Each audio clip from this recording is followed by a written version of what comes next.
মুক্তিযুদ্ধের যে বাংলাদেশ, 30 লক্ষ মানুষের রক্তের লেখা যে বাংলাদেশ, 2-3 লক্ষ মা বোনের সপ্রমাণ বিনিময়ে যে বাংলাদেশ আমরা পেয়েছি, সেই বাংলাদেশকে আমাদের মাতৃভূমিকে আমাদের রক্ষা করতে হবে এই জবরদখলকারী জঙ্গিদের হাত থেকে। মহান বিজয় দিবস উপলক্ষে হৃদয় একত্তর নামে একটি অনুষ্ঠান হলো, যেখানে আমাদের জাতীয় নেতৃবৃন্দ ছিলেন, কমিউনিটির সর্বস্তরের মানুষ উপস্থিত ছিলেন।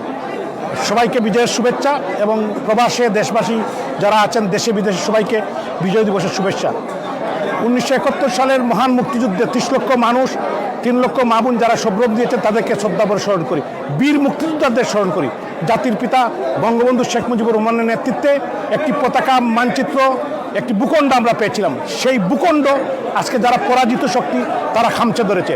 এদের বিরুদ্ধে আমাদের রুখে দাঁড়াতে হবে। সমস্ত বাঙালিদেরকে, মুক্তিযুদ্ধের সপক্ষ শক্তিকে এগিয়ে আসার জন্য এই আগামীর যে যুদ্ধ, এই যুদ্ধে আমাদের জিততে হবে। বাঙালিদের সেই যুদ্ধে আমাদের জিততে হবে। তরুণ প্রজন্ম এগিয়ে আসবে, আমি বিশ্বাস করি।